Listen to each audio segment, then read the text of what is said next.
Testis के ऊपर भी जो नसें होती हैं, इसी तरह जो खून की नाली लेकर आती हैं, इसको हम टेस्टिकुलर आर्टरी भी कहते हैं। मल्टीपल दूसरी आर्टरीज भी हैं जो कि खून के दौरानिया इसको मेंटेन रखती हैं। तो अब यहाँ से खून भी जाता है, तो जो इसकी मेन वेसल होती है जो कि खून लेके जाती है, वो गुच्छे की नुमा बन जाती है, जिसको हम कहते हैं पेनिफॉर्म प्लेक्सस। अगर कोई भी चीज़ अपनी म्यार से, अपनी जो इसकी जो नॉर्मल डायमीटर है, अगर उससे बड़ा हो जाएगा तो वो नुकसानदेह है, और अगर सुकर जाएगा तब भी नुकसानदेह है।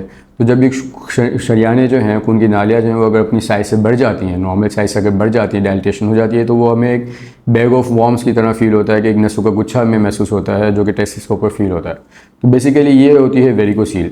बट हम जो इलाज, बट ये किस तरह करती है, देखें, अल्लाह ताला ने टेस्टिस को नीचे रखा हुआ है, बॉडी से अलग हिस्से में रखा हुआ है, स्क्रॉटम के अंदर जो पेशाबी थैली होती है मसाने की, जिसमें गोलियां होती हैं, इसको कहते हैं स्क्रॉटम।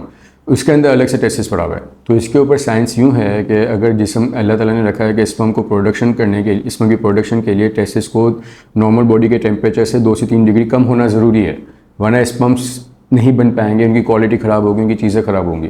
तो वो पेशेंट जिनकी खसिए जो जैसे टेस्टिस हैं, वो अगर बॉडी के अंदर रह जाते हैं, तो वो कभी उनके स्पर्म्स की प्रोडक्शन ख़त्म हो जाती है। अगर वो उसका अर्ली इलाज ना किया जाए 2-3 साल की उम्र में बच्चे की, तो अगर वो स्पर्म्स बनाने के काबिल नहीं रहते, कि अगर हम उसको अगर जवानी में अगर वो पेशेंट अगर वो जिसके खसियों पर रह जाएँ टेस्टिस, तो वो कभी काबिल नहीं होते स्पर्म्स के बनाने के लिए। तो इसीलिए अल्लाह ताला ने इसको नीचे रखा हुआ है। तो अब जब ये वेसल्स मोटी हो जाती हैं, खून की नालियाँ शरियानें मोटी हो जाती हैं, तो जो टेस्टिस का टेम्परेचर है वो वापस दोबारा इंक्रीज़ होना शुरू हो जाता है। और आज जैसा कि मैंने आपको बताया, ये गंदे खून लेके जाती हैं, जो कि जिसमें मेटाबोलाइट्स भी होते हैं, इनफेक्ट जो ख़राब सेल्स होते हैं वो भी होते हैं।